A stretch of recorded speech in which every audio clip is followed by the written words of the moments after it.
Hello everyone, I am Dark Files, and I am here to help you today.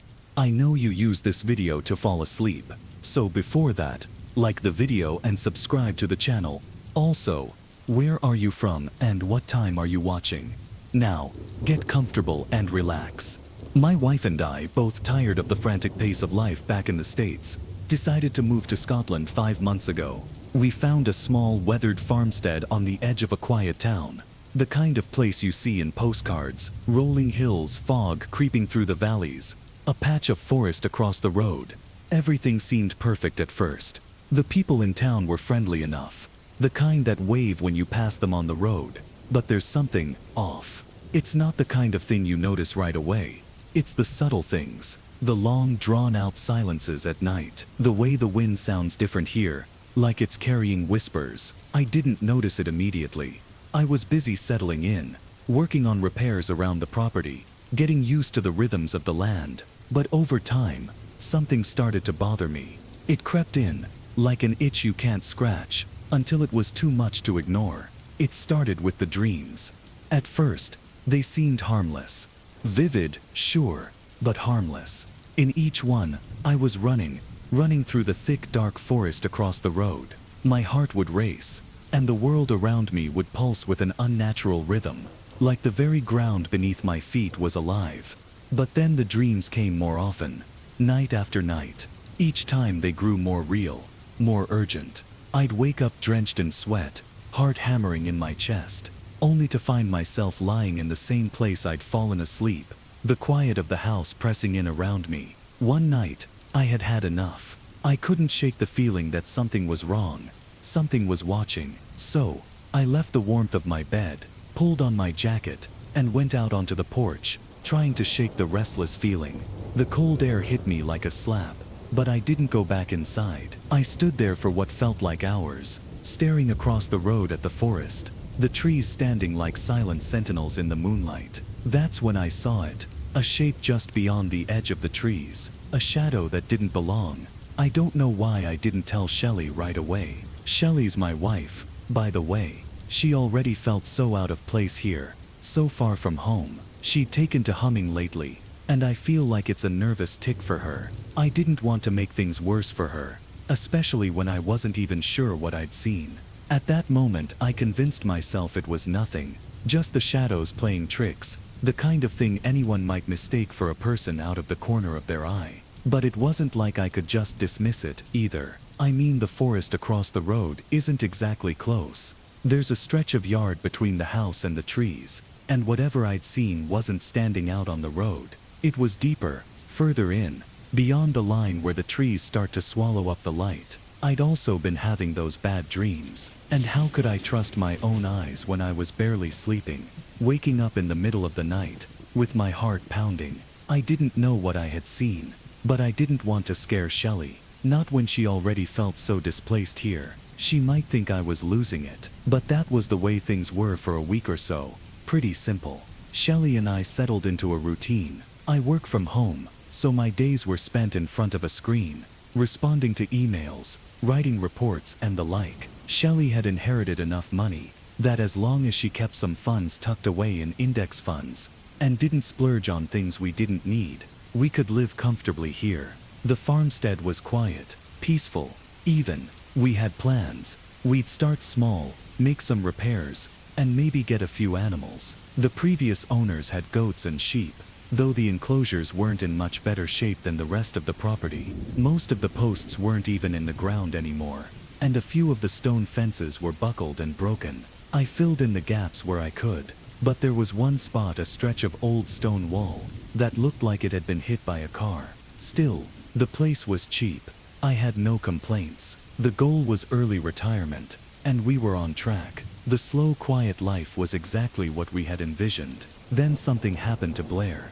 Blair was a nice enough girl, always smiling when she rode her red bicycle with the little basket in front, straight out of a movie. She lived a few properties down the road, and would pass by each afternoon on her way to work a shift at the local pub on the edge of town. She usually returned just past Shelley and I's bedtime, unless she got off early. We'd had our few nights out in town, chatted with her more than once. She was friendly, always waving and ringing her bike's bell as she pedaled by. It's a shame really, what happened. I remember the last time I saw her. It was a Tuesday afternoon. I'd been working on the gateway to the property when I saw her ride by, her bike against traffic. The bend in the road is wide enough that I never really questioned why she'd ride closest to our home before deciding to switch back to the proper side. She rang her bell, waved and said, "Hi," without slowing down much. But then I saw something as she pedaled past, something over her shoulder, dangling from a branch, a little pendant made of twigs, twine, and a dried flower. It reminded me of my dreams. I don't know why, but I walked over and took it down. It wasn't even on my property, but it gave me the creeps, a sense of something not right, as if it radiated malice, though I couldn't explain why. That night, I was woken by a shriek, piercing, frantic, pulling me from sleep. My heart was racing. I bolted upright, my mind scrambled. I went to the kitchen, stepped toward the window, and looked out. There it was, the silhouette. I didn't go back to sleep. Blair didn't ride by the next afternoon, or the next, or the one after that. This didn't sit well with me for the following nights. Daytime felt fine, though it was the kind of fine where you just feel safer when the sun is up, and the shadows haven't crept in yet. But eventually the police showed up at our door, asking if we'd seen anything. That was the first time Shelley heard about my dreams, and also the first time I felt the sting of ridicule. The officers pointed and laughed as I told them about the shriek in my dream, how I woke up and saw the silhouette outside through the window. They didn't take me seriously. It sounded valid enough. Blair had lived alone in an apartment, and there was nothing to suggest foul play. She could have just packed up and left after her shift, the way some people do when they get the urge to start over.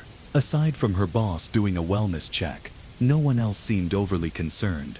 With my suspicions brushed aside, Shelley seemed to relax. We decided to have a drink in Blair's memory, to toast our good neighbor who maybe possibly had just run away. I wish I hadn't drunk so much.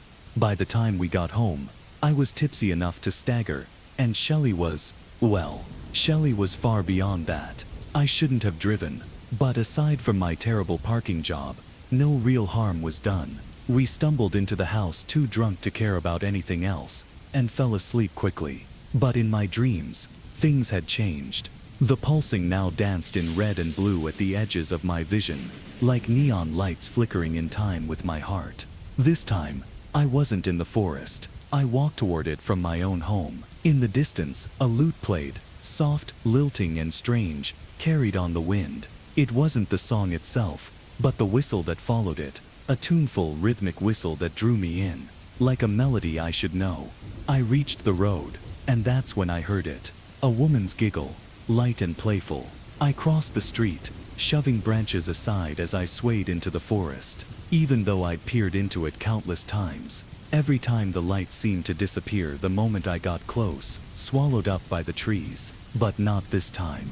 The moonlight broke through the canopy, and it led me to a circle, a ring of small stones, moss and mushrooms, glowing faintly in the pale light. Inside the circle, a young woman danced, graceful, hypnotic. She seemed so familiar. Shelley? No, it wasn't her. But as I tried to focus on her, my vision blurred, and the figure was shrouded in shadow. And that's when I saw it.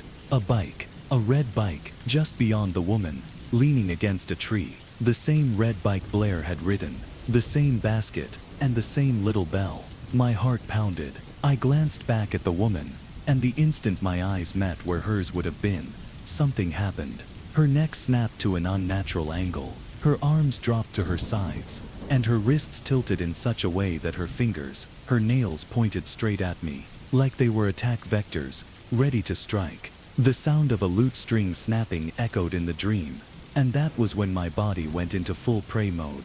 Every instinct screamed at me to run, to escape, but my legs wouldn't move. That was for less than a second. It felt like an eternity though. I violently pivoted, my body sluggish, weighed down by the alcohol. Before I lurched into a drunken sprint, the pulsing in my head grew, as if the rhythm were tearing through the soles of my feet. Thumping echoed behind me, vibration, branches cracking under the weight of something much bigger than I could imagine. This couldn't be Blair. No, That wasn't her. The figure in the forest. There's no way that was her.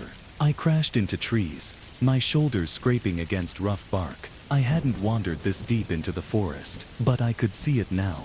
The road, just a little further. The thumping grew louder, the air hot and foul, pressing against my back. My skin crawled, my heart hammered, feeling as though it might catch fire from the terror flooding through me. I reached the road, stumbled into the ditch, and collapsed. My knees buckled under me, and the drunkenness I had managed to escape during the sprint came rushing back in full force. I hit the ground face first, but I forced myself onto my back, panic driving me to scramble for some defense, to prepare myself for whatever was chasing me.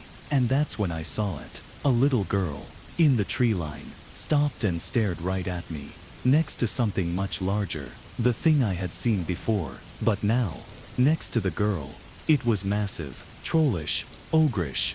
Dark, oppressive shadow cloaked them both. My heart stopped, and my vision blackened. And then I woke up. 6 a.m. What a terrible dream. Shelley still looked angelic, lying beside me, sound asleep. I rolled over, desperate to bury myself in the warmth of slumber, finally convinced that I was safe. But then I saw it. Mud tracked in through the door. I could see it from the kitchen all the way up to the bed. My boot prints. My boot prints? Pain. Shot through my shoulders, and my knees ached. My back burned, stiff as a board. Grass stains on my palms, dirt under my fingernails. Shelley woke up before I could finish cleaning the mess. It didn't take much for her to convince herself that I'd gotten too drunk the night before and stumbled outside before we went to bed. She scolded me, made me promise never to drive in that state again. I nodded, although I hadn't really been listening. Her reasoning seemed sound enough, that in my drunken stupor, I must have wandered outside, tracking in mud before collapsing into bed. And maybe she was right. I was well past buzzed, to say the least, but something gnawed at me as I patrolled the yard. The ground around the house was solid, dry, except for the usual morning dew. We hadn't had any storms lately, no rain to soften the dirt into mud. I had reasonable doubt that whatever was smeared across the floor had come from our property. Then there was the gate. Just past the old iron gate at the front of our land, 2 clumps of upturned grass disrupted the otherwise undisturbed earth between the stone fence and the ditch, proof that I'd fallen there. I could picture it too clearly, staggering, breathless, tripping over my own feet, landing hard. But if that was true, how had I made it back inside? And why couldn't I remember getting up? Honey, the pie's ready, come back inside. What? Even looking back, I can't believe I was so lost in my own head that I hadn't noticed Shelley was baking. I couldn't even tell you how long I'd been pacing outside that day. Rhubarb and juniper pie. If you haven't had it, you should. Back in Pennsylvania, we rarely saw juniper berries in the markets, but here, they were everywhere, growing wild along the trails, sold fresh at every farmer's market. Shelley had taken to them quickly, experimenting in the kitchen, turning them into something sweet, something familiar. The pie didn't make me forget, but for a little while, it grounded me. And really, wasn't everything fine? The house was warm. The days passed quietly. Aside from the nightmares, nothing had happened. I told myself that over and over. Shelley was happy. She came home from town in high spirits, chatting about little things, the baker's new scones, the neighbor's new dog. Meanwhile, I had been dampening our home's energy with my suspicions, with my paranoia. Maybe that was all it was, adjusting to a new place. Maybe the tension, the unease, the sense of something lurking, maybe it was just me. The following days, no dreams, no strange noises, no blare, just wonder. Wonder turned into dismissal, and dismissal turned me toward forgetting it all. Until this week, my mood had lifted. The nights were silent. The house felt like ours again. I focused on finishing the stone fence out front, salvaging old rocks from a collapsed section of wall deeper in the property. The work was satisfying, almost meditative. With each stone I set in place, it felt like I was putting something behind me, until I found it. I was wedging a large rock into the top of the fence when I heard another stone shift, a dry scraping sound, just a few feet away. I paused, a loose stone. My natural prey. I nudged a few with my boot, and one moved too easily. Loose, smiling to myself, proud of my manly blue-collar senses. Guys who work on computers can be handy too. I pried it free, ready to set it with fresh mortar. And there it was. A small pendant, nestled deep in a pocket between the stones. Twigs twisted together, bound in fraying twine. A dried flower, brittle and colorless, woven into the center. Not truly colorless, rowan, long past its bloom, a cream-white husk of what it had been. This wasn't lost or forgotten. Someone had placed it there. Heat it. The edges of the stone were too precise, too deliberate. I could see the raw scrape of metal against rock, pale and dustless. I knew this fence. I had been working on it all day. Nothing kept the weather out, not the damp, not the wind. And yet, The hollow where the pendant rested was fresh. If it had been there long, rain and time would have taken their toll. It should have been blackened with rot, disintegrating into the dirt. It wasn't. I reached in. The moment my fingers touched it, the air shifted. A gust of wind swept through. Not a natural breeze, but a single deliberate push of air that curled around me, lifting the fine hairs on my arms. I froze. There, riding on the wind, was a sound. A whistle, high and thin. Almost tuneful, deliberate, too deliberate. It didn't come from the trees or the distant road. It came from nowhere, from everywhere. Something inside me recoiled. My gut tightened like I'd swallowed ice water. Then, just as fast, my fear burned away, smothered under something hotter. Anger. I was tired of this. Tired of the tricks, the whispers in the dark, the things just outside my sightline. Whatever game this was, I was done playing. I didn't take it inside. I wouldn't.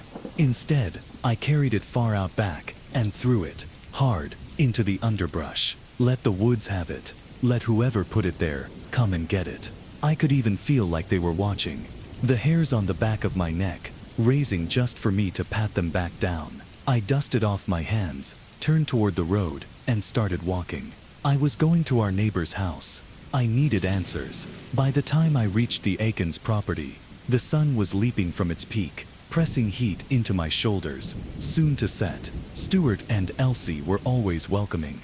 They'd hosted Shelley and me once together, then Shelley plenty more times on her own. My visit was met with the usual warmth, right up until I asked about the Fultons, which honestly, wasn't long past our greetings. I'd planned to ease into it, to start slow and ramp up the questioning, so I wouldn't sound insane. But the moment I mentioned the last family to own my house, the atmosphere shifted, subtle but undeniable. Stuart and Elsie stiffened, their easy smiles tightening. "Well, what do you need to know about them?"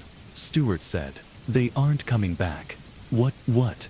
Elsie shot him a look, then quickly softened her voice. "What Stuart means is, well, there's not much of a legacy to them, and they shouldn't concern you." Not reassuring, not even close. I pressed. "What's that supposed to mean? Are they?" "Yes." Stuart cut in, then hesitated. "Kind of." "What?" "Isol's been missing. Alexander is most definitely dead." Something heavy settled in my gut. My thoughts scrambled to piece together questions faster than I could ask them. Stuart must have seen it on my face, because he exhaled and continued before I could interrupt. Alex and Isol were good neighbors. A little odd but happy. Moved in 7 years ago. No fuss. Always friendly. Al especially. She used to stop by often. His voice softened for a second, like the memory was bittersweet. Things only got strange in the months before Isla disappeared. Elsie folded her hands in her lap. Neither of them looked at me now. She told us Alex wasn't sleeping. Stuart went on. Not just trouble sleeping. Wasn't sleeping at all. Some nights she'd wake up, and he was gone. But he always went to bed with her. Always woke up beside her. She thought maybe he was sneaking out because of money trouble. She never got an answer. He rubbed his thumb over the edge of the table. Thoughtful. "The week she stopped coming around," he said. "The police visits started. My mouth was dry. Alex was clean."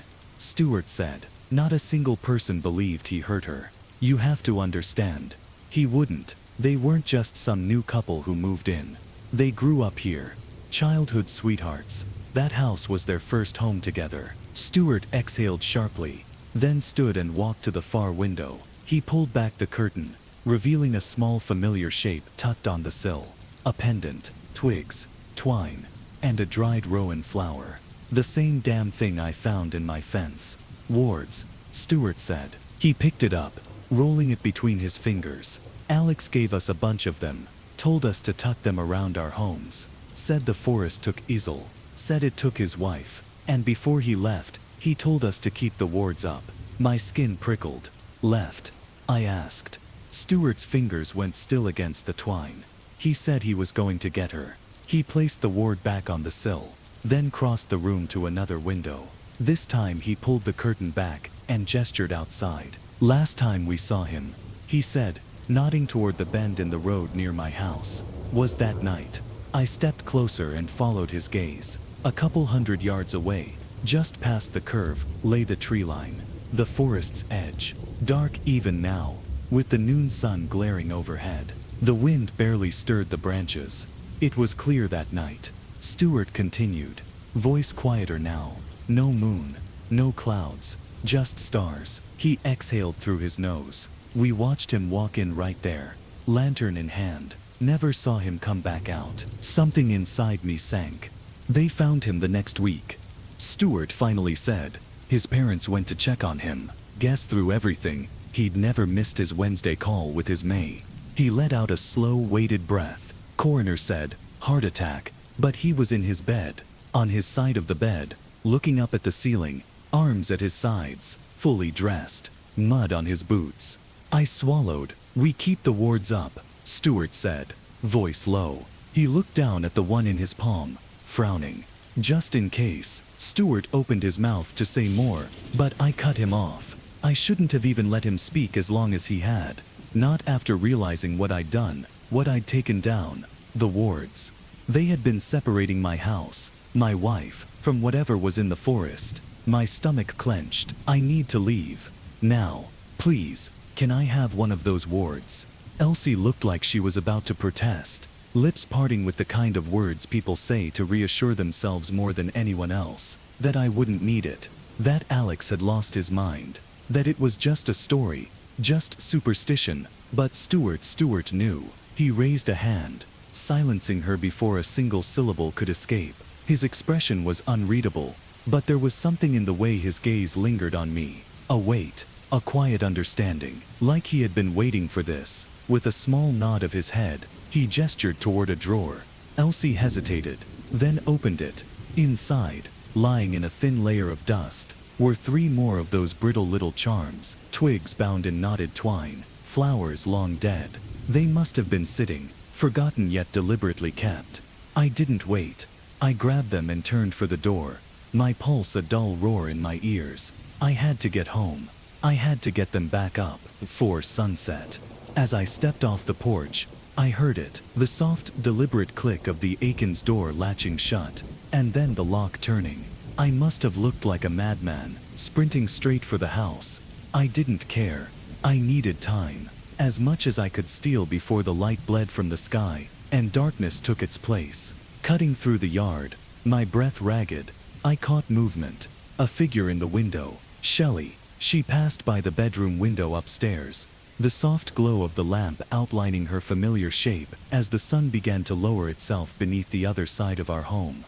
Relief crashed over me so hard I nearly stumbled. She was safe. Here, home, unaware of the wards I had torn down, unaware of what I had let in. But relief was fleeting. Urgency took its place. I didn't slow down.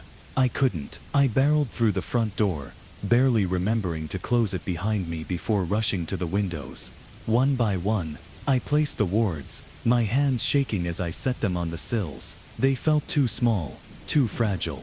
Would they even be enough? Above me, Shelley moved across the floorboards, the creak of her steps steady and light, humming a tune I almost recognized. Familiar, reassuring.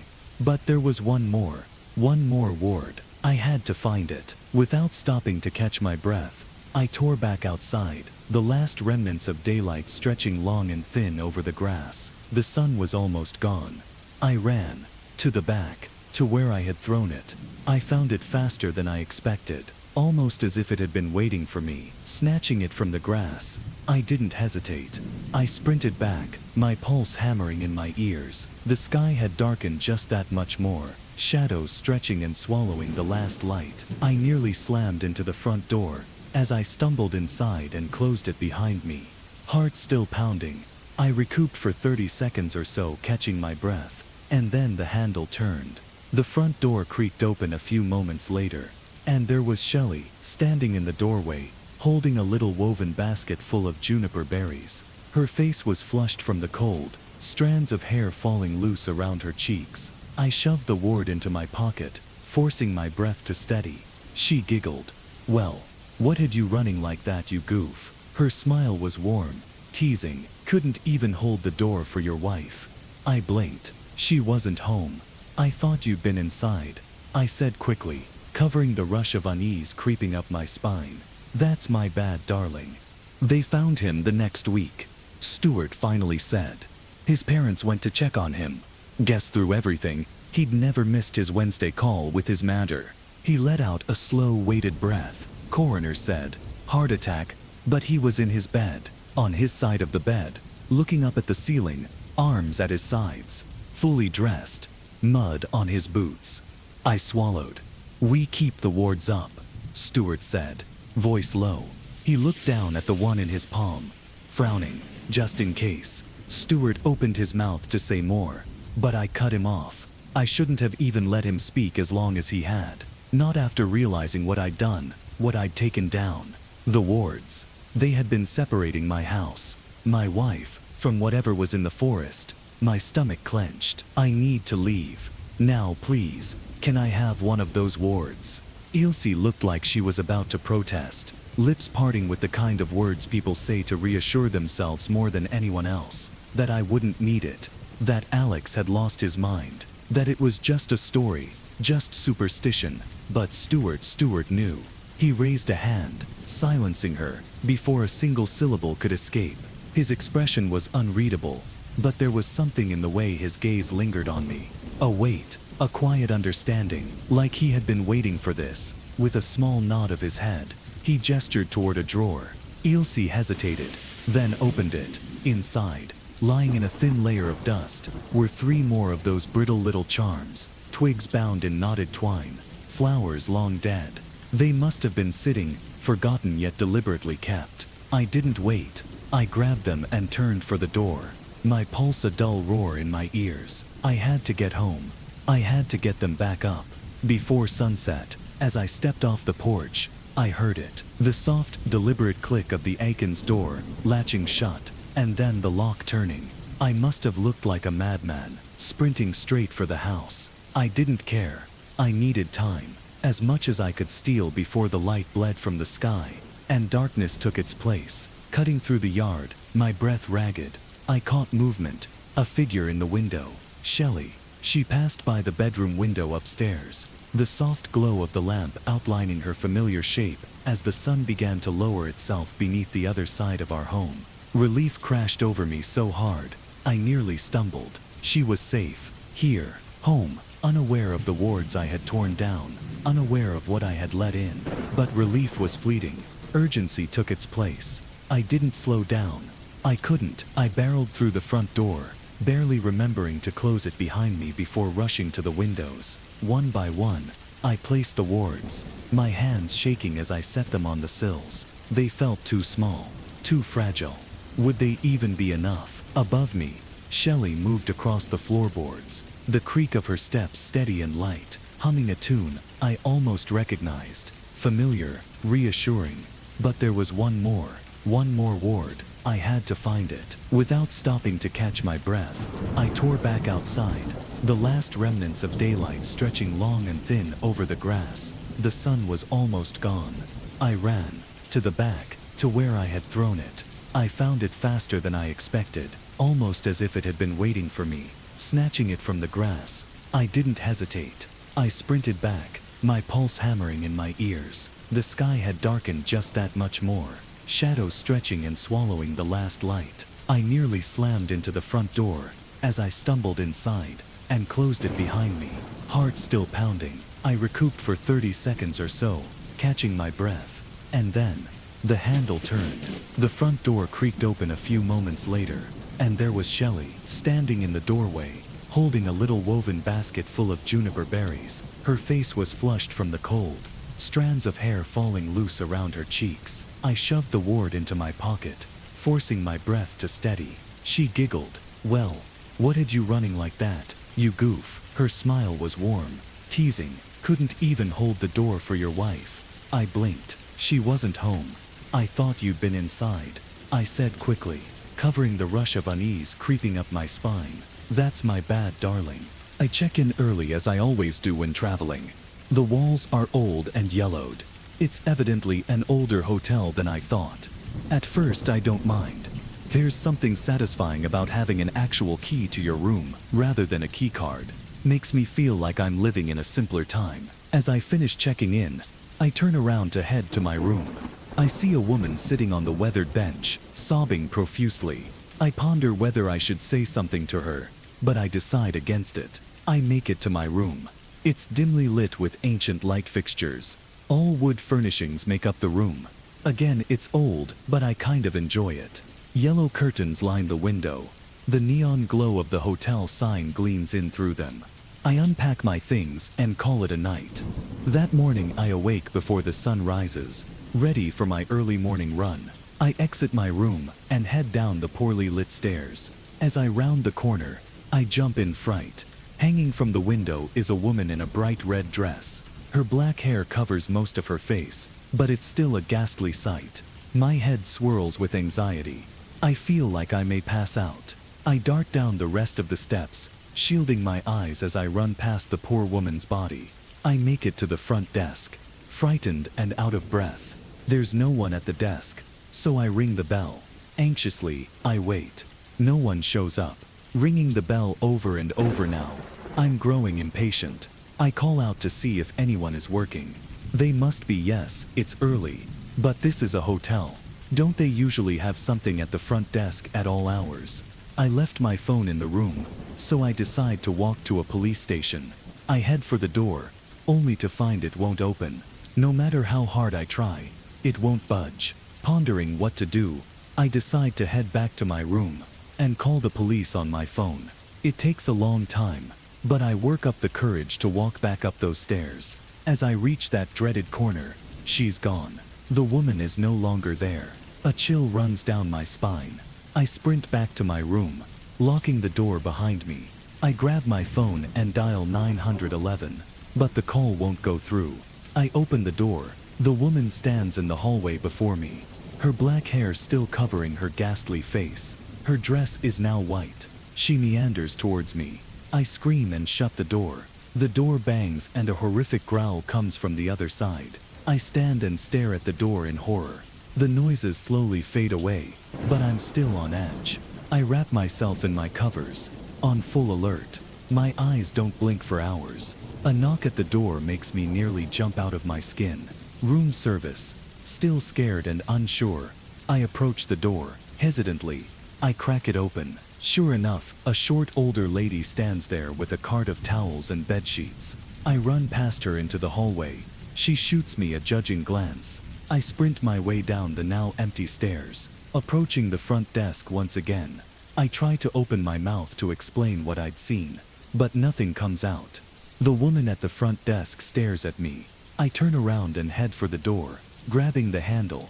It's locked. I turn around. "You can't leave, sir."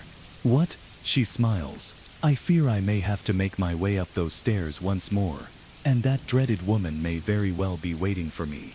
Frantic, I ponder how to escape, but the door won't budge. I pick up a chair and smash it on the window, crawling out of it, making my way outside. It's now dark outside, even though only seconds ago it was sunny. I wander about alongside the silent grassy riverbank.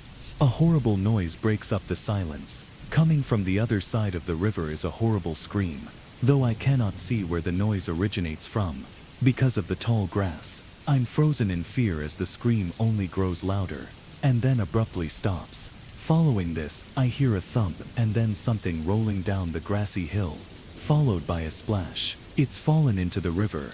Stunned, I stare ahead, not knowing what to do. Then more splashing follows. Closer and closer. Something or someone is swimming towards me.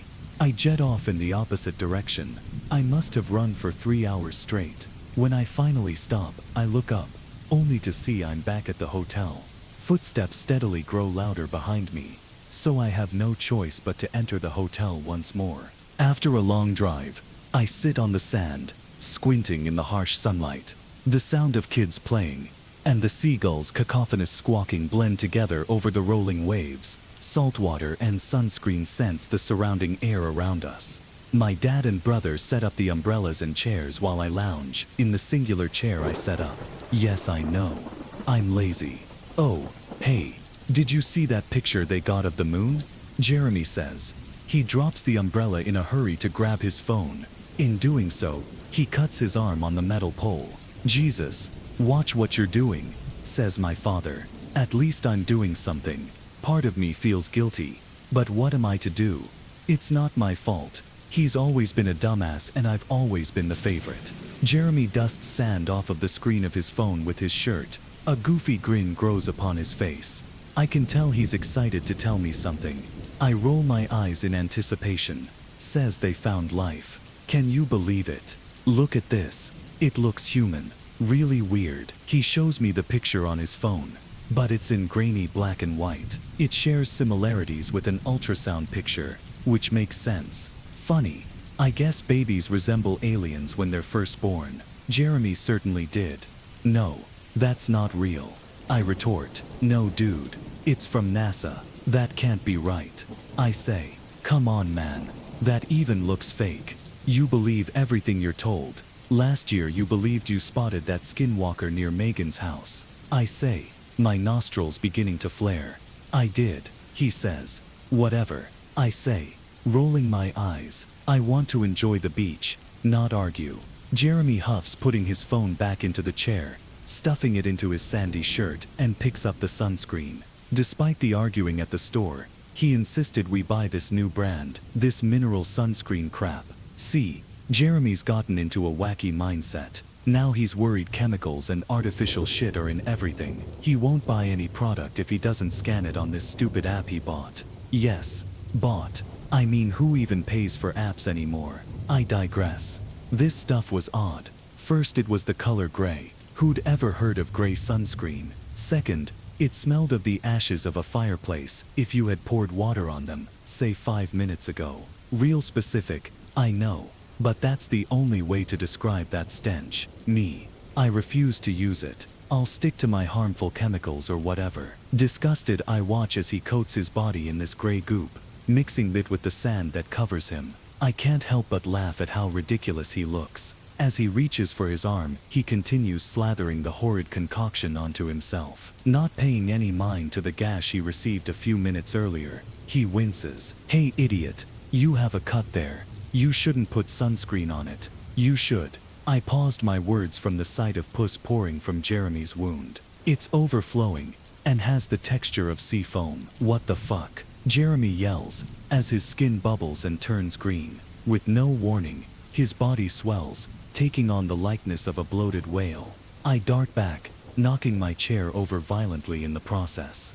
Dad, I shoot my father a concerning glance. Before I can say any more, boiling hot green goo splashes onto my father. In an instant it melts through him, leaving a smoking gaping hole in his stomach.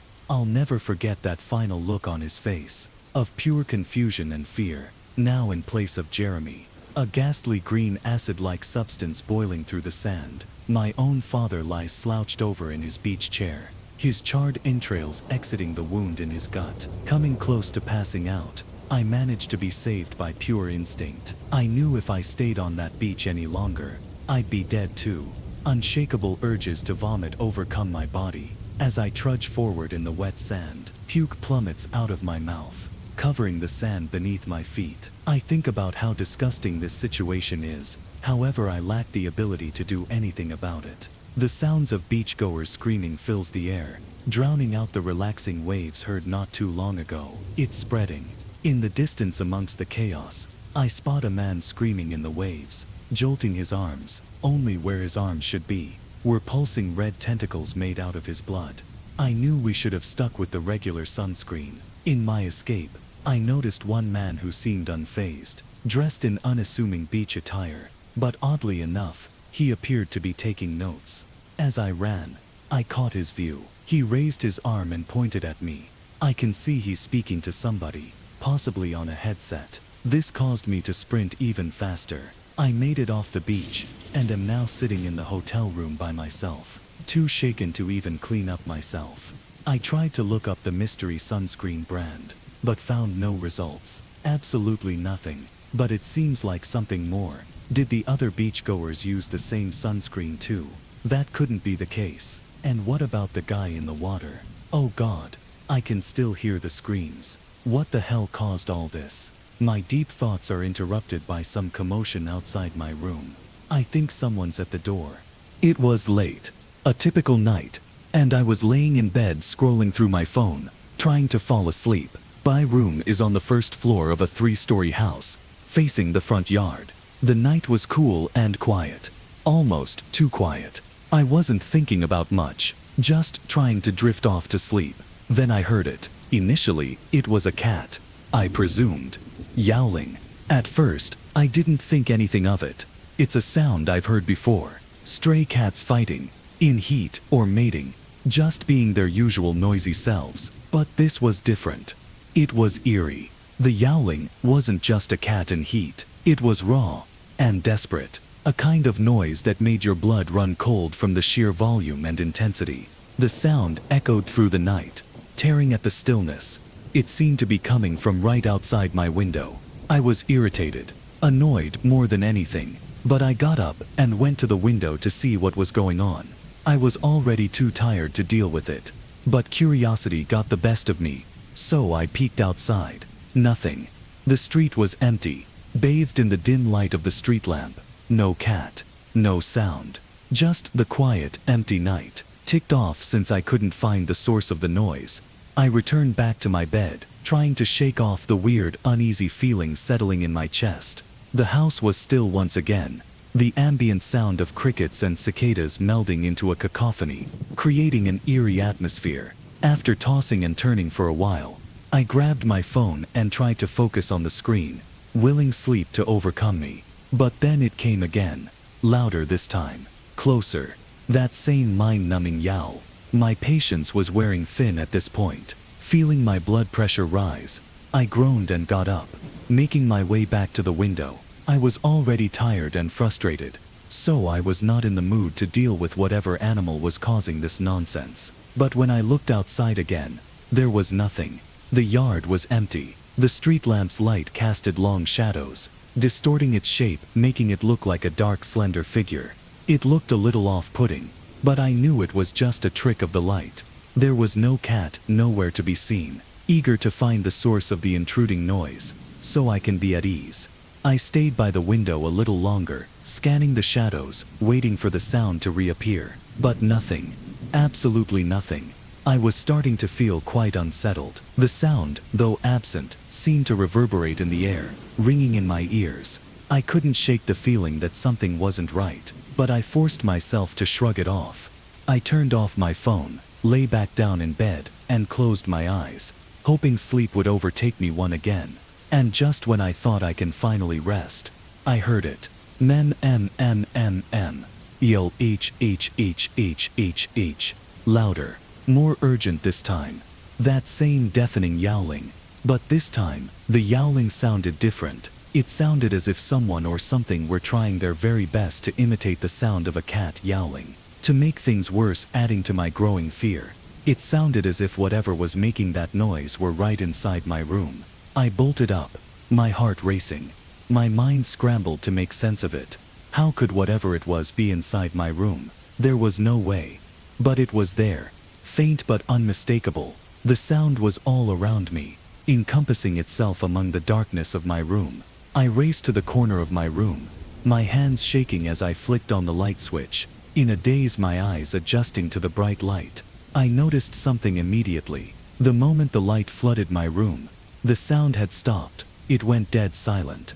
The sound of the night breeze and crickets chirping in the distance all seemed to suddenly come to a halt. For example, when in nature, when an apex predator is lurking, and all animals go silent. It was just like that. The sudden silence felt so wrong. It felt as if I were being watched by something that can see me but I couldn't see. My pulse hammered in my ears as I stand still, unable to move. I stand there frozen, staring into the empty room. Nothing. No cat. No yowling. Just pure silence. I began wondering if I was losing my mind. I left the light on the whole night. I didn't want to be in the dark again. Mortified. I just stood there staring at the corners of my room, while simultaneously staring outside my window. The only sound I could hear was my heart pounding in my chest. Every second felt like it stretched onto eternity. The air was thick with this feeling of dread looming over me, as though something was there watching me, waiting. 20 minutes passed, maybe 30, 40. I lost count, but nothing happened. I began to convince myself it had been nothing. Just a trick of the mind since it was so late. I turned off the light and sank back into bed, finally feeling exhaustion take over. I closed my eyes, willing myself to go to sleep, and I did.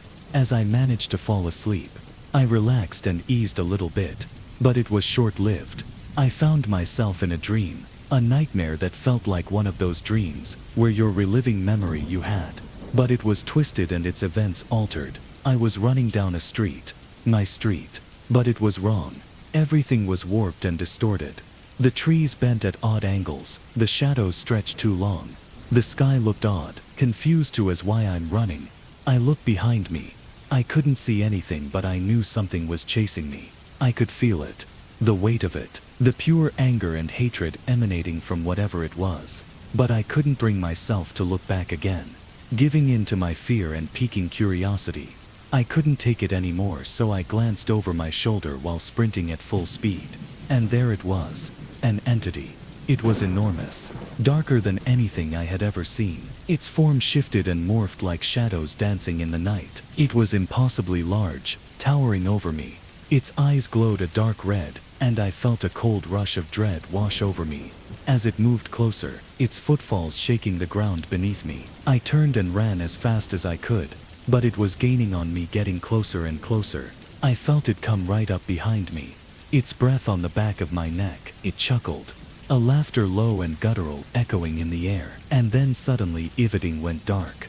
My eyes adjusting to the darkness, I blink a couple of times before I see it. Right in front of me. As the entity lunges at me, I try to shield myself, covering my face with my arms. But I suddenly get jolted back to reality. Waking up, my heart racing. The alarm blaring in my ears. The room was slightly lit with the light of early dawn. The familiar sounds of the house around me. But something was wrong. I sat up, confused, still feeling the terror of the dream clinging to me. That creature or entity, whatever it was, it felt so real. And then I noticed it. The light I had left on the previous night was turned off. But what unsettled me the most was my window. It was open.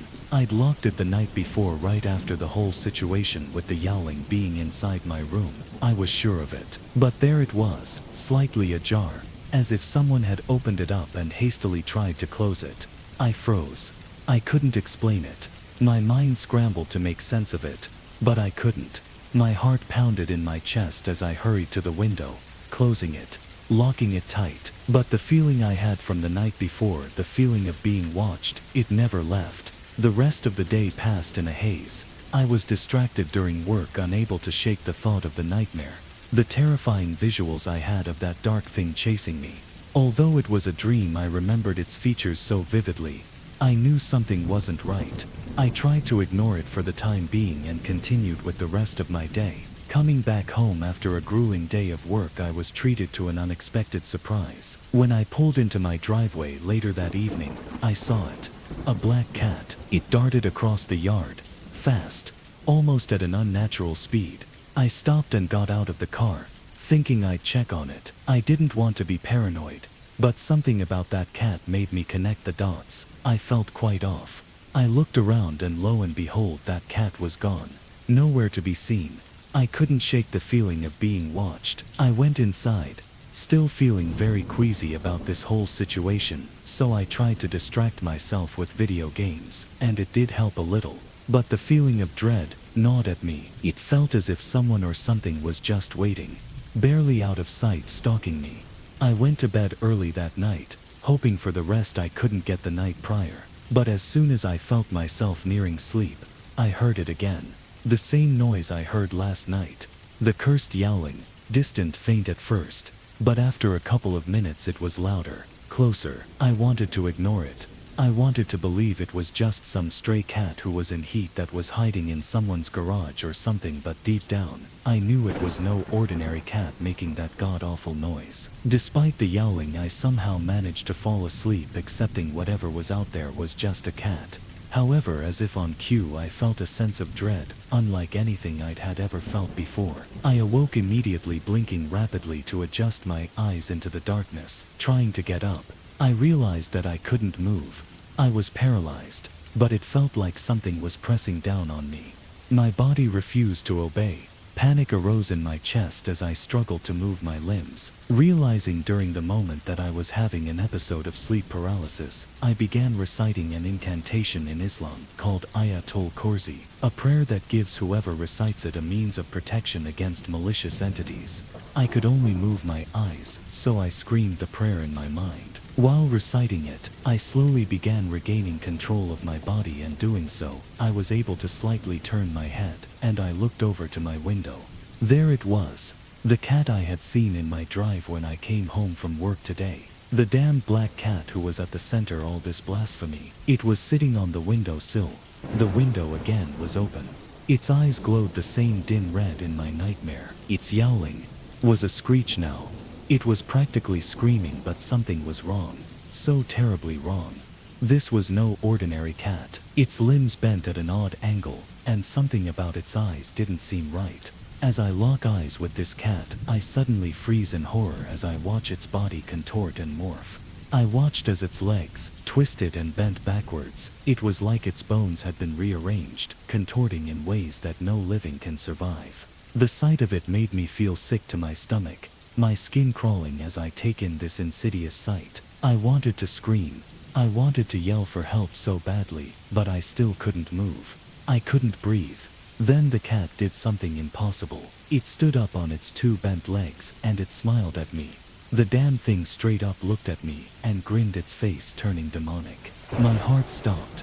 I was frozen. It moved closer, its twisted limbs jerking, the unnatural movement sending waves of terror throughout my body. It was only a few feet away when it dropped back to all fours and began to morph. Its body stretched, the fur dissolving into darkness. The form of the cat was now gone, replaced by a void of emptiness.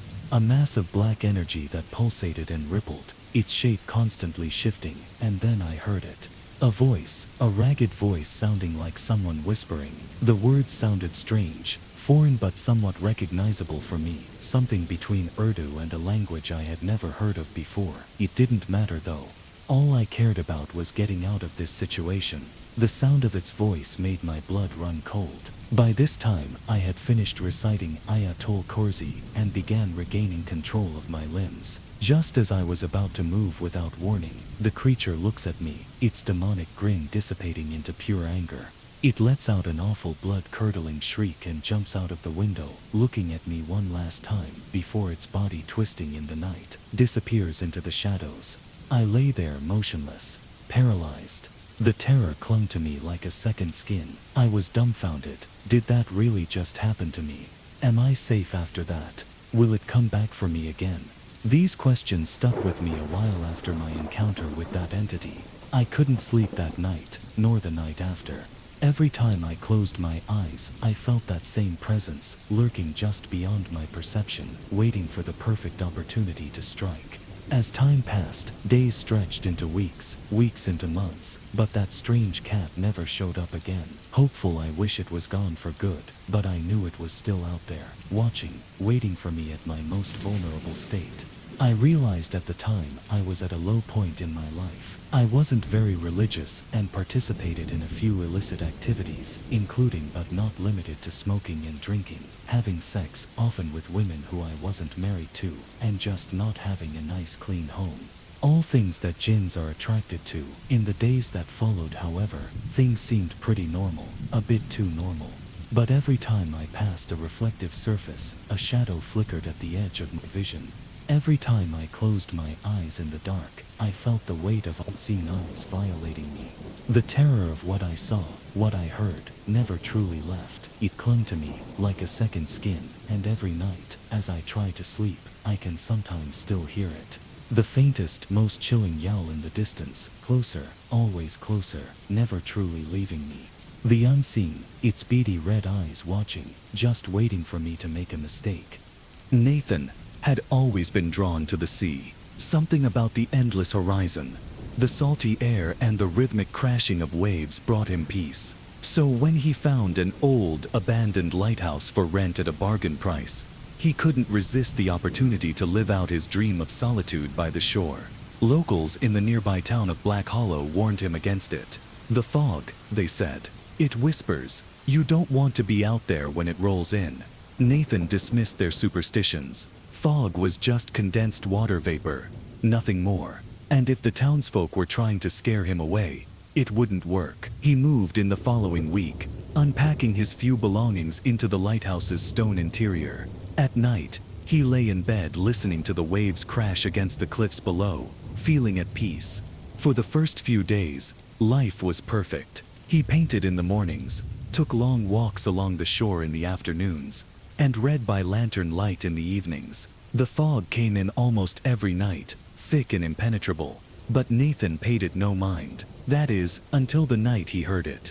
A whisper. At first, he thought it was the wind snaking through the cracks in the lighthouse walls, but then he heard it again. Soft, indistinct voices weaving through the mist outside. He sat up in bed, listening intently. The voices were hushed, but not in a way that suggested secrecy. They carried an unsettling intimacy, like someone whispering directly into his ear. Nathan stood and walked to the window, peering out into the swirling gray void. He saw nothing, just fog, pressing thick against the glass. He shivered but told himself it was just his imagination playing tricks on him. The next night, the whispers returned, only this time, they were closer. He could almost make out words, but they dissolved into unintelligible murmurs before he could grasp their meaning. He tried to ignore them, but sleep eluded him. The whispering never stopped. By the third night, Nathan was exhausted. He hadn't slept, his mind was fraying, and the whispers had grown bolder. They called his name. Nathan. He bolted upright in bed, heart hammering. He wasn't imagining it. Someone, or something, was out there in the fog, whispering his name. Grabbing his lantern, he stormed outside, determined to prove to himself that no one was there. The cold mist wrapped around him instantly, clinging to his skin like damp fingers. His breath came out in short bursts as he turned in every direction. "Who's there?" he called.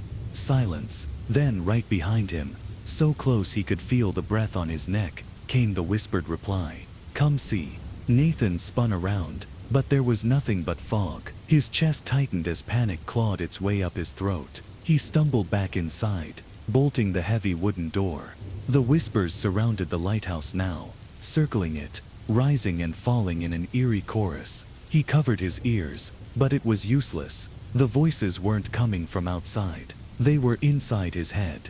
The next day, he packed his bags and left without a word to anyone. He didn't bother locking the lighthouse behind him. Whatever lived in the fog didn't need doors. Nathan never returned to Black Hollow. He never spoke of what happened, but sometimes, on sleepless nights, when the world is silent and the air is thick with mist, he swears he can still hear them, whispering his name. Blackwood Grand Hotel. Established 1903. That's what the rusted plaque above the front doors read. Olivia traced the letters with her fingertips, the metal chilled from years of abandonment. She had always been drawn to forgotten places, the echoes of the past lingering in their empty halls. But this one felt different. The townspeople warned her not to come. They spoke in hushed voices about the strange occurrences, the guests who checked in but never checked out. But Olivia was no stranger to ghost stories. She was here to document the truth. Pushing open the heavy doors, she stepped inside. The grand lobby stretched before her, frozen in time. Chandeliers draped in cobwebs, a grand piano coated in dust, and a reception desk with an open guest book. its pages untouched for decades. She ran her fingers over the names scrawled in ink, each one dated as if they had arrived yesterday. But the dates, they were all from years beyond the hotel's closure. A chill ran down her spine. A sudden noise echoed through the vast room. A soft ding from the service bell on the counter. Olivia's breath hitched. She hadn't touched it. Slowly, she turned. The lobby was empty. A flicker of movement in the corner of her eye. The elevator doors stood open now, the golden light from within casting eerie shadows. It hadn't worked in years according to the reports she'd read. Yet, here it was, waiting. Against all better judgment, she stepped inside. The doors slid shut. The buttons gleamed, polished and new, as if time had never touched them. She hesitated before pressing the highest floor. The elevator lurched, and the overhead light flickered. Her reflection in the mirror-lined walls seemed wrong, a fraction too slow, her expression twisting into something she hadn't made. She squeezed her eyes shut, willing herself to stay calm. With a ding, the doors slid open. The hallway stretched endlessly before her, lined with doors that seemed to breathe. The numbers on them shifted when she tried to focus. She stepped forward, her own footsteps swallowed by the thick, suffocating silence. Then, a whisper, "Welcome back." She spun around. No one, only that open guestbook waiting downstairs. The hallway seemed to tilt, the walls closing in. She turned back toward the elevator, but it was gone. Just an unbroken wall of faded wallpaper. Panic clawed at her throat. She turned, searching for the stairwell, for any way out. Room 709's door creaked open.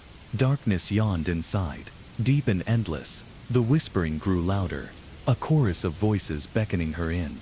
Her body moved against her will, drawn forward as the shadows swallowed her whole. The elevator chimed in the lobby once more, its doors gliding open. The guestbook's pages fluttered, and a new name appeared in ink. Olivia Hart. Checked in, never checked out. Ethan had always loved the countryside. The wide open fields, the gentle sway of golden wheat, and the quiet solitude it offered. So when he inherited his grandfather's farmhouse, he saw it as an opportunity to escape the city and start fresh. The land stretched for miles, bordered only by an old wooden fence and the distant tree line. It was peaceful, isolated, a perfect place to clear his mind. At least, that's what he thought. The first time he saw it, he was standing on his porch at dusk, admiring the way the last light of day cast long shadows across the field. That's when he noticed the figure, a man, standing at the far edge of the wheat field. Ethan squinted, trying to make out any details, but the figure remained featureless against the dimming sky, just standing, watching. A trick of the light, he told himself. A shadow from a tree. Nothing to worry about. But the next evening, it was there again. Same spot, same motionless stance, always at the very edge of the field, as if waiting for something or someone. Ethan tried to ignore it, but the presence gnawed at the back of his mind. He told himself it was just his imagination, a case of paranoia from being alone in such an isolated place. Still, he locked his doors that night. By the third night, his curiosity got the better of him. He grabbed a flashlight and stepped into the field, moving toward the figure. The wheat rustled around him as he walked, the air thick with the scent of earth and dry grass. But as he got closer, the figure seemed wrong. It had no discernible features, no face, no clothes, just a dark human-shaped silhouette that remained perfectly still despite the evening breeze swaying the crops. His flashlight flickered. The air grew cold, and then the figure moved. Not toward him, but around him. One moment, it was in front of him, and the next, it was to his left, then his right, always at the edge of his vision, never fully seen. Ethan's breath came in sharp gasps. His instincts screamed at him to run, but his legs felt heavy, rooted in place. The flashlight died completely, plunging him into darkness. The whisper came from right behind him. "You shouldn't be here." He bolted, sprinting through the field, stumbling, barely making it back to the porch before slamming the door shut behind him. His heart pounded as he peered through the window. The field was empty. No sign of the figure, no footprints, nothing. Ethan didn't sleep that night. He made plans to leave in the morning, to sell the farmhouse and never look back. But at dawn, when he stepped outside, he saw them. Not one, but dozens. Figures lining the edge of the field, standing in silent rows, waiting, watching. And this time, they were closer. Sarah had always found comfort in routine. Wake up, brush her teeth, go to work, come home, sleep. Simple, predictable, safe. But that changed the night. Her reflection didn't move. It was a small thing at first, barely noticeable. She was brushing her hair in the bathroom mirror, when for the briefest moment, she thought her reflection's hand lagged just a second behind. She laughed it off, blaming exhaustion. But the next night, it happened again. She raised her hand to adjust her shirt, and in the mirror, her reflection hesitated before following suit. The movement was too slow, unnatural, deliberate. Her stomach nodded. Maybe she was imagining it. Maybe stress was finally catching up to her.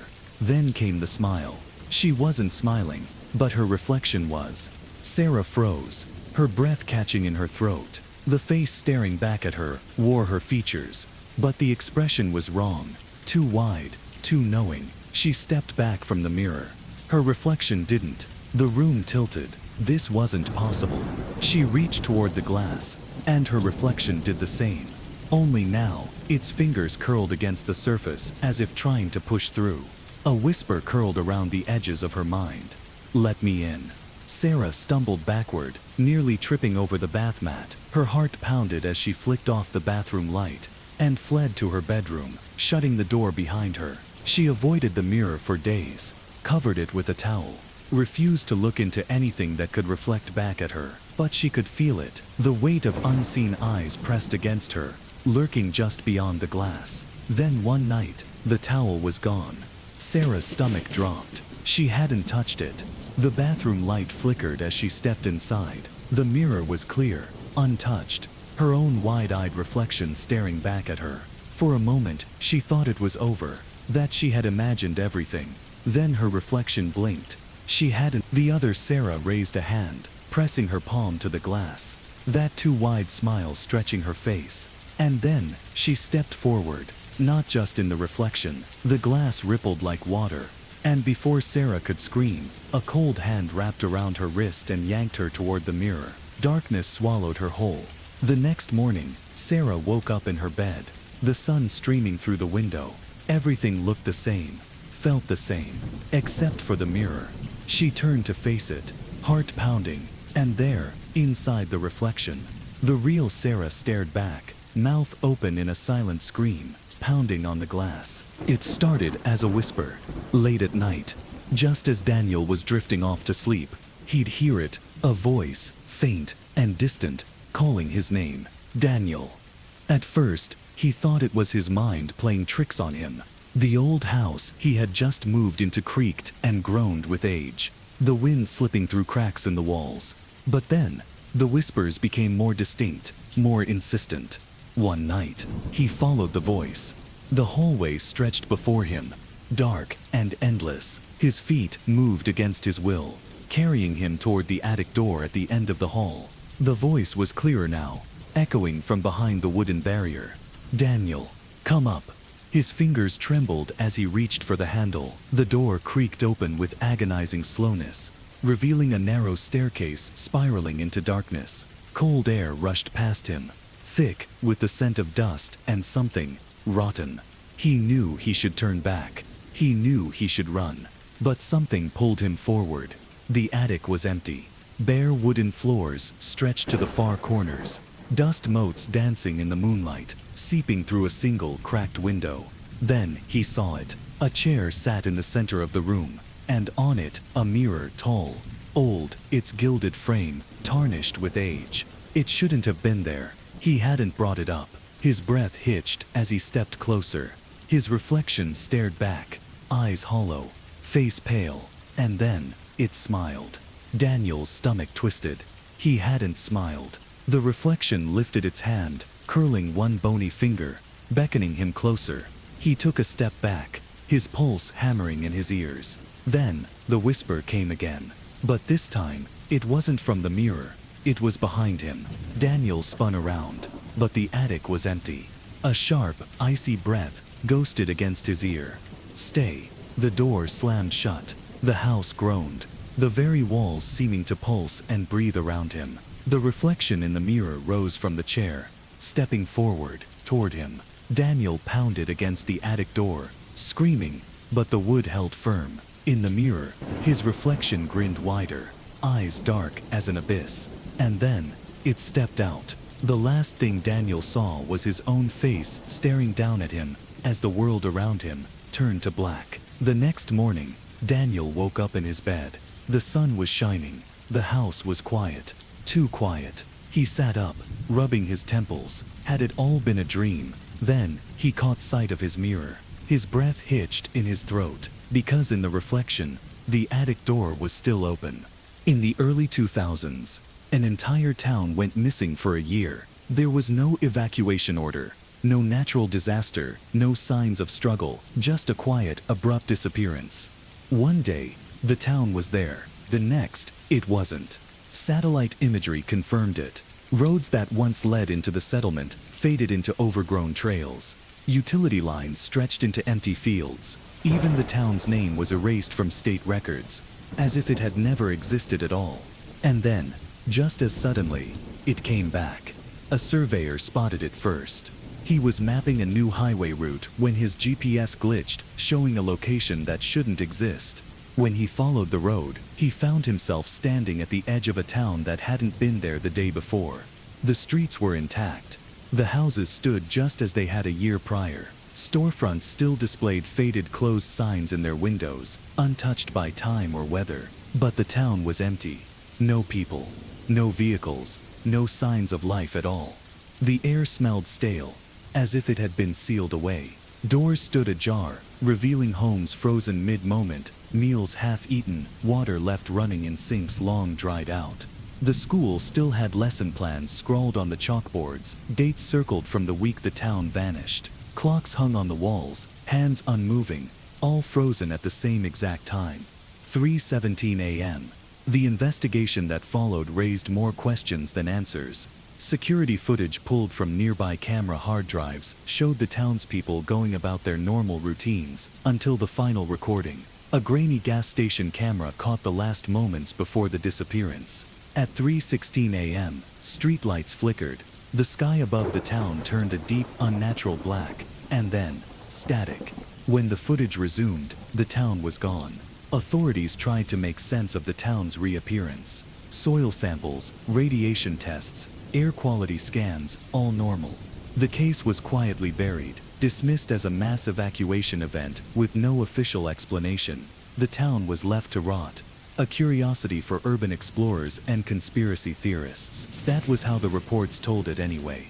A mystery wrapped in red tape, whispered about in late-night forums and buried under layers of speculation. I still remember reading about this town ever since I was little. The way the news reports buried it. The way forums dissected every grainy image, every hushed government statement. It wasn't just another ghost town. It was something else, something wrong. And now, after a month-long journey, I finally found it. The trees parted like a curtain, revealing the road ahead. Faded asphalt, cracked and broken, stretched into the town's outskirts. Buildings stood in the gloom, their silhouettes sharp against the overcast sky. The air was still too still. No wind, no birds, just a heavy, suffocating quietness. I took a step forward. Gravel crunched beneath my boots. The silence pressed in closer. From where I stood, the town looked untouched by time. A gas station on the corner, its neon sign dark and lifeless. A diner with sun-faded menus still taped to the windows. A row of houses, their doors slightly ajar, as if waiting for someone to step inside. I swallowed hard. The report said it came back exactly as it was, that no dust had settled, no decay had set in. But seeing it with my own eyes was something else entirely. It didn't feel abandoned. It felt paused. I checked my watch. 5:42 p.m. If the stories were true, I had until 3:17 a.m. before I had to start worrying. I should turn back. I should set up camp outside, watch from a safe distance. but I've come too far to hesitate now. Taking a breath, I stepped over the threshold, and the town swallowed me whole. For the first few hours in the town, I explored every corner it had to offer. I wandered through silent streets, past street signs still gleaming under the overcast sky, past pavement uncracked, untouched by time. The houses stood like perfect snapshots of the past, front doors left ajar, curtains swaying in the still air, as if someone had just walked out moments ago. I stepped into one home after another, moving through kitchens where spotless plates still sat on dining tables, past living rooms where televisions were frozen mid-broadcast, their screens unbroken but lifeless. Bedrooms were eerily intact, sheets still creased from where bodies had once slept, closets filled with clothes that smelled faintly of detergent, as if they had been washed just yesterday. Everything was pristine, preserved, paused. If this had been a living, breathing neighborhood, I would have been seen as a burglar, maybe even arrested, but there was no one left to call the cops, no one left to care. And yet, as I roamed through the town, I couldn't shake the feeling that I wasn't alone. I continued exploring until nightfall struck, and I swear to you, every time I turned a corner, I could see them. Just at the edge of my vision, a group of people standing perfectly still, watching. But every time I snapped my head around, there was nothing, just empty streets, dimly lit by streetlights that shouldn't still be working. I told myself it was just my imagination. The mind plays tricks when you're alone in a place like this. Shadows stretch wrong, shapes morph in the dim glow. But deep down, I knew better. I wasn't alone. Now, if I were a normal person, I would have turned around and gotten the hell out of there. Any sane person would have. But unfortunately, I'm not normal. Don't get me wrong, I'm not crazy or anything. But I have something to prove. I could still hear my father's voice, clear as the day he first said it. Jack, give up on this dream, son. Go pursue a fulfilling future, he had told me one evening, watching me push my food around my plate, too lost in my own thoughts to eat. This town isn't real. Me and your mother, we're starting to worry about this obsession. His voice had carried something deeper than frustration, worry, fear. I barely looked up from my plate when I answered. The town is real. My voice came out steadier than I expected. I wanted to sound confident, like I had no doubts. But deep down, I knew this wasn't just about proving the town existed. It was about proving I was right. Dad sighed, setting his fork down with a dull clink. Jack, listen to yourself. You're talking like one of those lunatics on conspiracy forums. There's no proof. There never was. That's because they buried it. I snapped, finally looking at him. His tired eyes met mine, the weight of years spent worrying pressing into the lines on his face. Every official report contradicts itself. The satellite images, the real ones, don't match what the public records say. Hell, even people who lived near it said the roads just stopped leading there after it vanished. You think that's normal? Mom shifted uncomfortably in her seat, glancing between us. She never liked it when we argued. Honey, you think I'm crazy, don't you? My stomach was in knots. I could already tell where this was going. Dad sighed again, rubbing his temples. It's not about crazy, Jack. It's about moving on. About not wasting your life chasing ghosts. I don't know why you're so fixated on this place, but you have to let it go. It's not healthy. Healthy, that was always their word for it. Like I was sick, like my need to know, to understand, was some kind of disease. I pushed my chair back, standing up so fast it scraped against the floor. You think I'm wasting my life? Fine, but I'm not letting this go. Not until I know the truth. And now here I was, standing in the middle of the town that supposedly didn't exist. They had been wrong. I had been right. But as I stood there, the darkness pressing in, that feeling of unseen eyes lingering at the edge of my vision, I started to wonder, had I made a mistake? I continued exploring, my heart pounding in my chest as the shadows deepened. The air grew thick with an almost tangible weight, and the town, still frozen in time, began to feel less like an eerie curiosity, and more like a place waiting for something. As I drew closer to 3:17 a.m., something shifted. That nagging feeling at the back of my mind, The one that whispered I wasn't alone grew louder. Those things I had seen in the corners of my vision, they weren't just flickers anymore. No, they were closer now. So close I could almost hear the soft shuffle of their feet on the untouched pavement. And I could see them. I could see them clearly now. At first I thought I was imagining it. After all, the mind plays tricks in silence like this. But no, they were real. And they were smiling. Not a normal smile. Not the kind of grin you'd give when you saw an old friend or shared a joke. This smile, this thing, it stretched unnaturally across their faces. It was like it was forced, stitched from one side of their mouth to the other, as if their lips couldn't stop curling, no matter how hard they tried to break free from it. And their eyes, God, their eyes, they weren't just blank or lifeless. No, they were pale, pale in a way that made my stomach twist. Bloodshot, like they hadn't blinked in years, maybe decades. Their eyes stared at me, wide and unblinking, as if they had been stuck in place for the last 20 years, frozen, unseeing, until now. Until me. I don't know how many of them there were. 3, 4, I couldn't say for sure.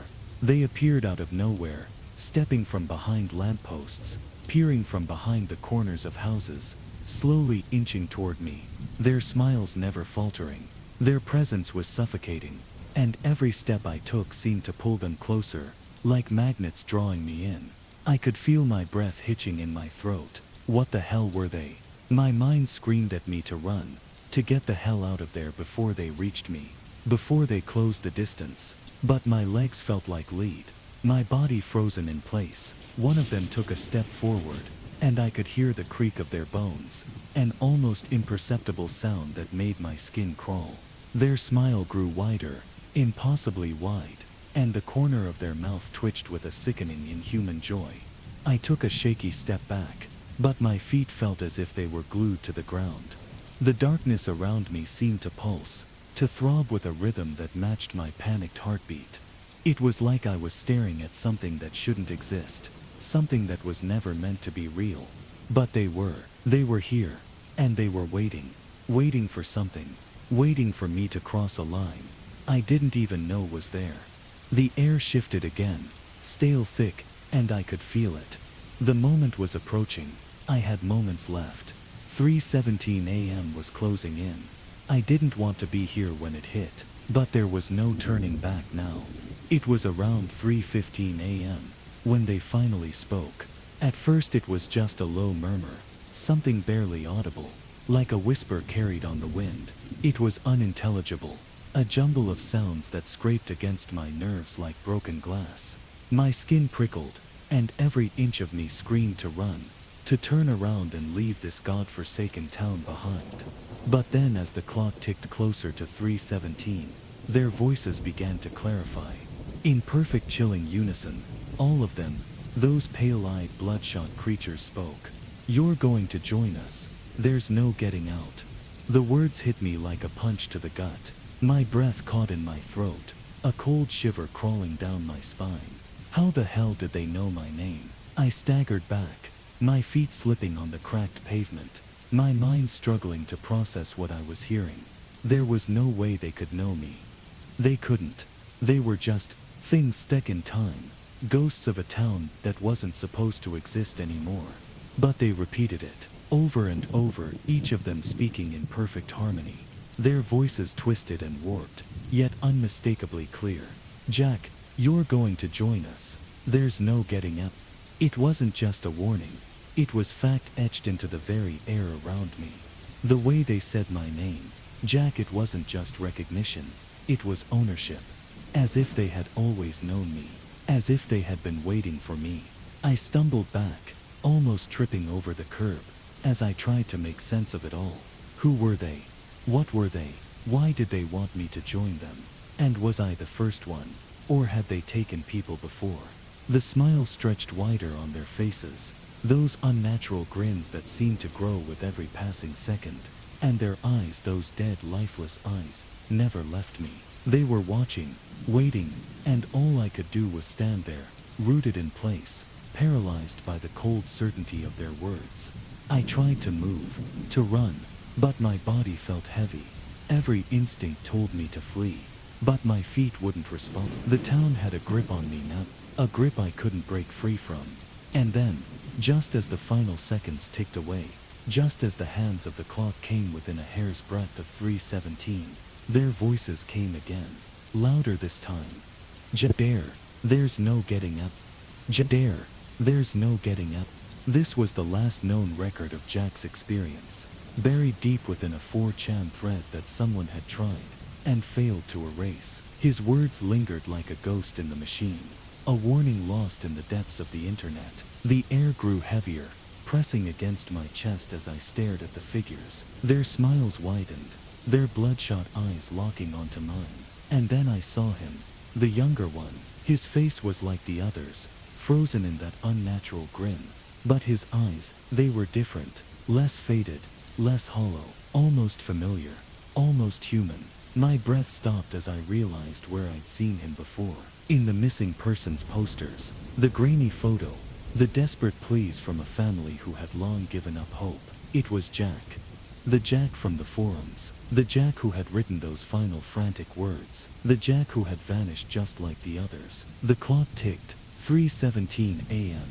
Their voices came again, louder now, echoing in the stillness. You're next. The words weren't just a warning, they were a promise that had been made to Jack, and to who knows how many others before him.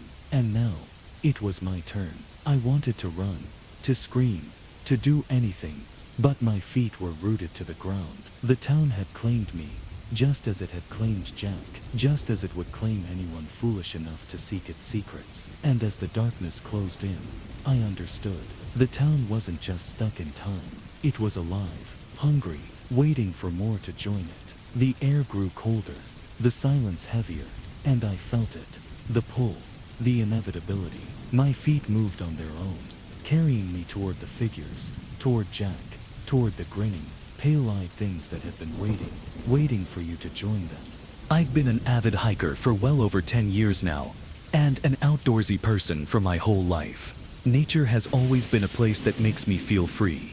My parents always encouraged me to explore and get my hands and feet dirty outside when I was growing up. Me and my brother were always known as the barefoot kids that walked around our neighborhood and through the woods that surrounded it. As an adult, I still enjoy the feeling of walking through nature, albeit with shoes now. I've hiked many trails and forests across many different national parks and other public lands, but to me, nothing could beat the forests at my home. I live in a town that borders the Chattahoochee-Oconee National Forest in North Georgia, a large landscape of forests located on the southern end of the Appalachian Mountains. I grew up with and still have this vast forest as my backyard.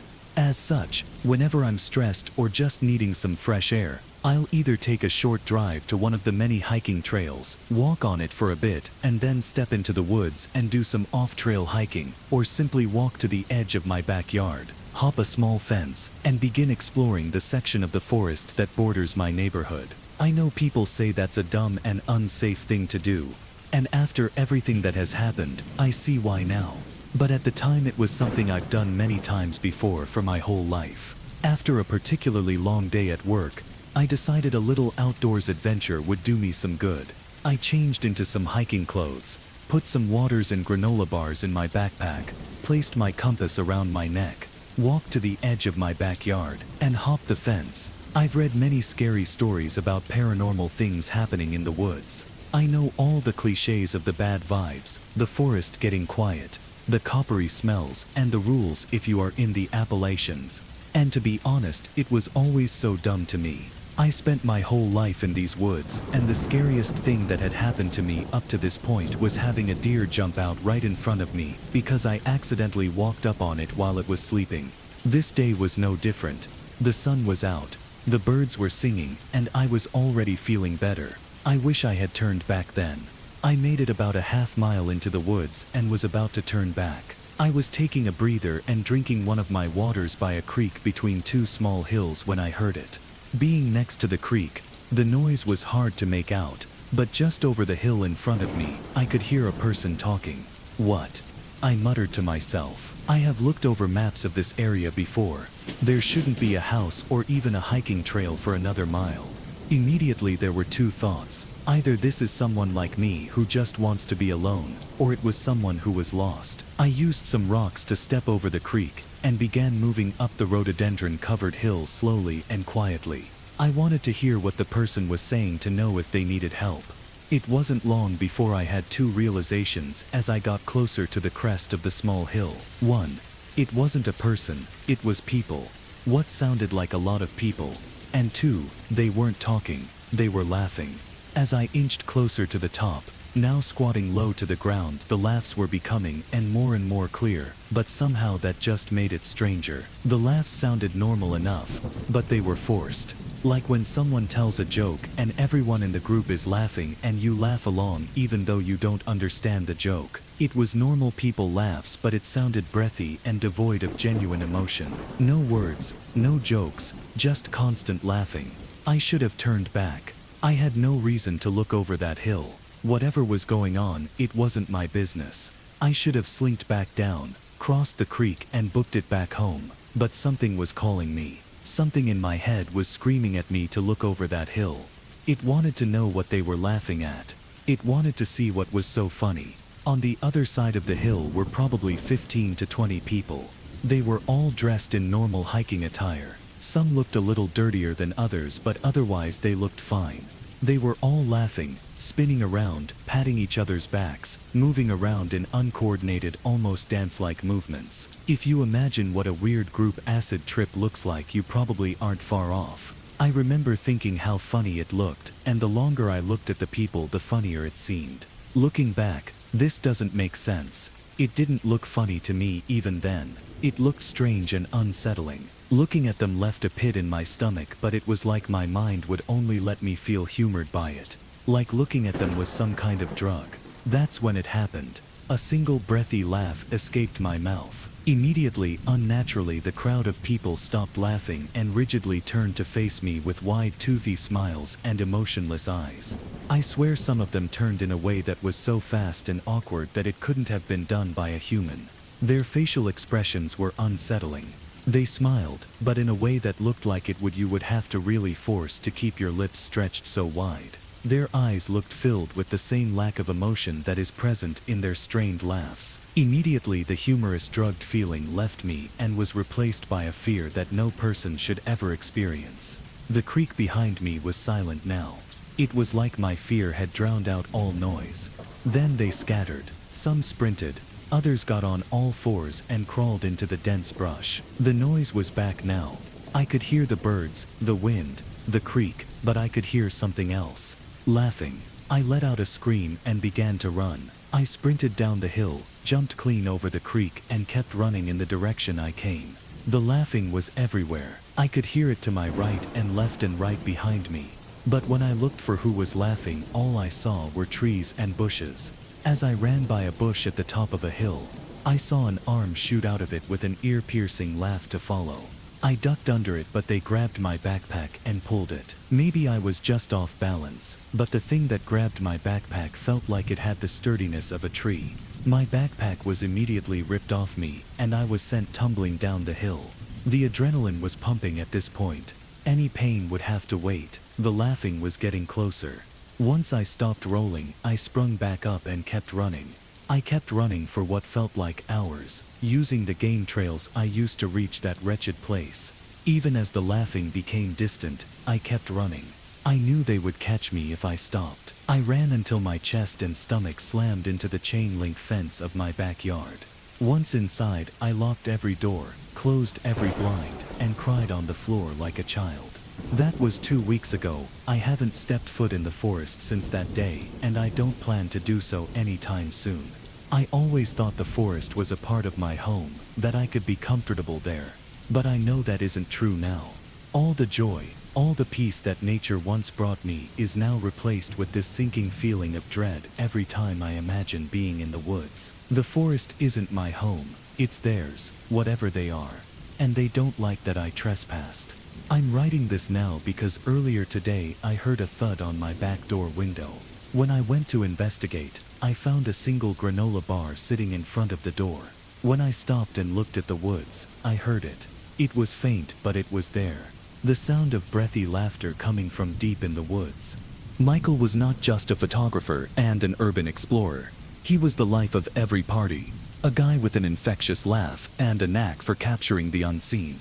He once told me, laughing as he adjusted his camera, "Photography is like stealing a moment out of time itself, snagging bits of the present before they slip into memory." It was clever and deep, very much like him. When murals started mysteriously appearing around town overnight, vivid splashes of color depicting everything from sprawling cityscapes to abstract dreams, no one knew who was painting them. They just turned up, as if by magic, each more elaborate than the last. It was inevitable that Michael, ever curious and drawn to the unknown, would be captivated by them. But it was one mural, in particular, that caught his obsession. A scene of a dark forest pierced by rays of light, each ray guiding a vivid blue butterfly deeper into the woods. He called me one evening, his voice alive with excitement. "Alex, you've got to see this," he said. "It's not just art, it's like it's calling to me." He sent me a photo of the mural. "I'm going to follow where they lead," he texted after. That was the last I heard from him. Days turned into weeks with no word from Michael. His apartment was just as he had left it, his camera missing but his belongings untouched. The police were baffled but not particularly concerned. "Probably just took off on a whim," they suggested. But I knew better. Michael wouldn't just disappear. Not like this. Determined to find some clue, I revisited the mural. It was in an alley off one of the main streets, the blue butterflies almost glowing in the twilight. That's when I noticed something new. A barely visible trail painted in the lower corner of the mural, winding deeper into the depicted woods.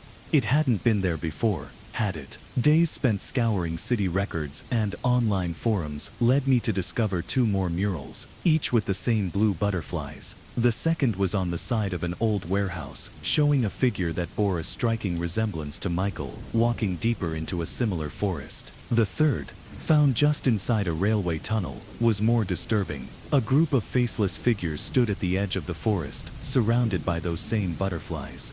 The locals had started to notice too. Whispers of the blue butterfly trail began to surface, a path, they said, that once you followed you never returned. Some spoke of loved ones who had gone missing after seeking out the murals. Others laughed it off as an urban myth. But with each passing day, the stories grew, morphing into warnings. Driven by a mix of fear and desperation, I decided to follow the trail myself. Armed with nothing but a flashlight and Michael's last known coordinates, I headed to the forest just as the sun began to set. The air was thick with the scent of pine and earth, the path unclear, but somehow beckoning. As I walked, a single blue butterfly appeared. It fluttered ahead of me, pausing as if to wait whenever I slowed.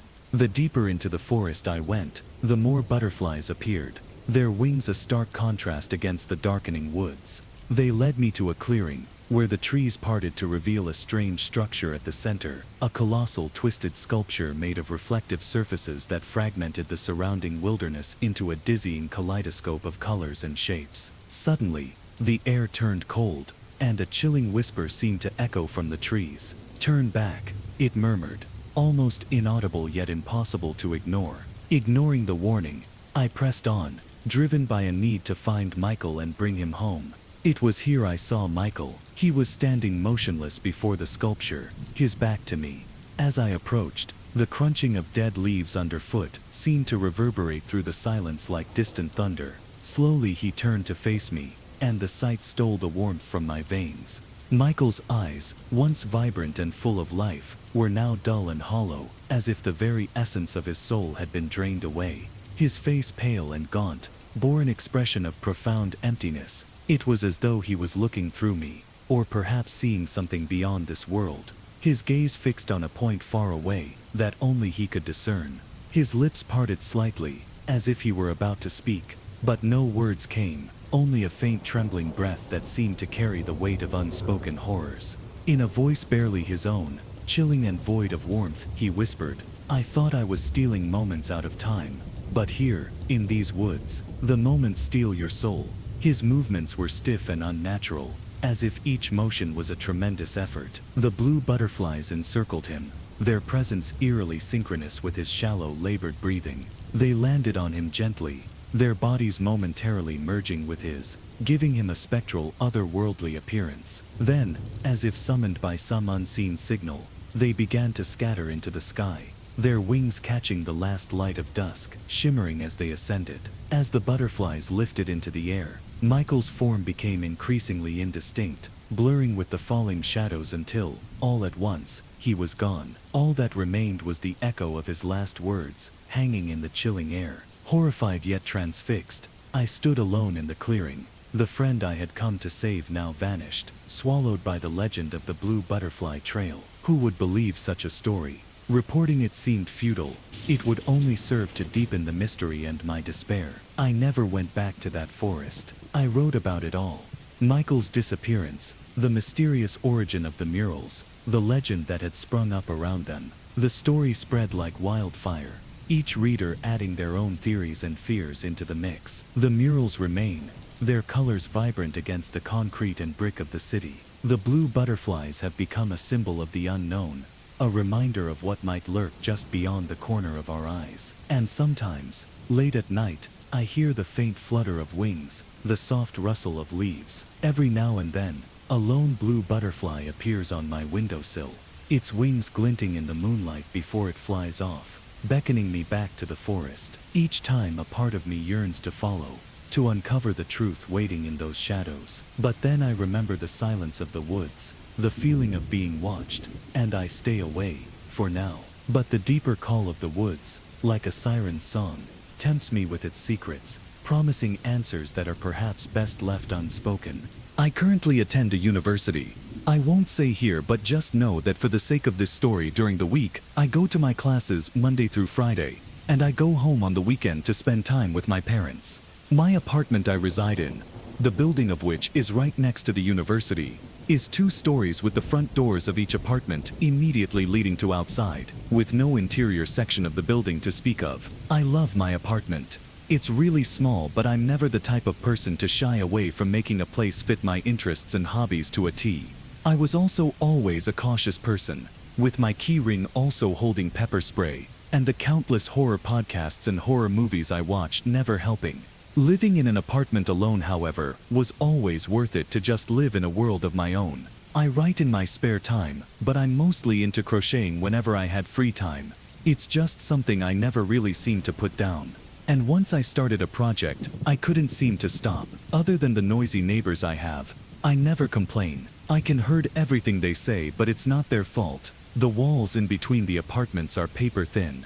Even when they sit on their couches, that share the same wall with my own, I can hear the back of the couch hit it with a knock sound. Annoying, but tolerable. The reason I'm even writing this to begin with started about 2 weeks ago from today, Monday. My shift was over at work and my only class for the day got moved over to Zoom. I was excited with this change in schedule because it gave me a good amount of time to get some cleaning done around my apartment and gave me some time to crochet. Once I was done cleaning, I sat down on my couch at around 7 p.m., the sun not shining through my window in my living room anymore. Knock. Looked like my neighbor was done for the day too. The next day, same routine. I am never the type of college kid to go out to parties and drink, but I had no issue with that. My parents always said, as long as I'm happy with what I'm doing. Well, that night I got too into what I was doing, taking very little breaks to look away from the crochet projects that I was working on, leaving to straining my eyes a lot. Around the time of 8 p.m., something felt off. I felt creeped out, like I was being watched. I didn't look up from my crochet. I couldn't let them know I sensed them. Knock. Good, my neighbor was home in case anything went wrong. Wednesday, same shit, different day, but this time I had my later 6 Mike's 9 class at night. I didn't mind it. History of film, never boring to me. I got back to my apartment and felt too tired to crochet for the night, so I just went straight to bed. Knock. I'm going to fast forward to next Monday. The knocking from my neighbors came in twos all of the sudden. Knock knock. I thought maybe he sat down, then put his feet up. That made sense, sure. But that night when I was crocheting, it got weird. So the layout of my apartment from the point of view on my couch was that to my right, there was a corner, blocking me from seeing my bedroom door and bathroom, but leaving me to still see my kitchen just enough. And to my left was just my window, front door and TV right in front of me. Knock knock. That feeling of being watched again. I got up and walked over to my window and pulled down the blinds to look to my right where my front door would be. Nothing. I also looked through the blinds and down at the parking lot below. My neighbor's car, usually parked right next mine, wasn't there. Knock knock. I walked over to the door's peephole to make sure someone was there knocking at my door. This was at 10 p.m., so it would have been weird if someone was knocking at that hour, especially since I didn't personally know anyone that would. Knock knock. Nothing. Knock knock. My heart sank. I turned around with my blood running cold. I stared towards the end of my apartment at my bedroom door wide open, and in the frame, appearing just so, was an eye staring back at me with their knuckle hitting the lower part of the door. Knock knock. There was no time to think. Luckily my phone was in my pocket and my keys were on the table right next to the door. When I bolted outside of my apartment and sprinted to my car, I didn't hear any steps behind me. The wood from outside our doors on the second floor always makes noisy sounds with the planks making hollow sounds, but this time nothing. I called the police then, my mom and dad. The drive back home was silent. I usually always drove with music on to fill the silences of a 30-minute drive, but not this time. I cried to my parents when I got home. I was tired and just wanted to hear what the police had to say about the person in my apartment. We always tried to be careful with me living alone to the best of our abilities and how that would affect me emotionally and mentally. But some things like this, there's just no justifications. The next day the news came. The cops didn't find anything in my apartment and they questioned my neighbors, most importantly, the one right behind my couch. He just got back to his apartment from a month-long vacation that morning. I couldn't think after the cop delivered that news to me at my parents' house. To be honest, it was all just a blur the more and more I thought about what it meant. I missed a lot of classes after that. I felt awful for my parents having to drive me back and forth an hour altogether every day. There was just so many days I never had the energy to focus to even go to any of my classes or even work. I didn't want to go back to my apartment. My parents understood and we all agreed the situation was exhausting on all of us. My parents paid half the rent towards my apartment, so of course they were upset about this whole thing for that fact as well. And rightfully so. Moving forward to now. My parents went out to dinner tonight with friends and left me to dog sit our 2 dogs for the night. The house has a better security system than my pepper spray, with a locking sliding glass door and alarm that goes off whenever a door opens somewhere that's not the garage door. It's also spring break this whole week, and at the end of break, I think I'm almost ready to go back to my apartment and will obviously do a deep search when I come back. Which is why I'm here. If you guys any tips on what I should do when I get back, please let me know at the bottom of this post. He's at the screen door.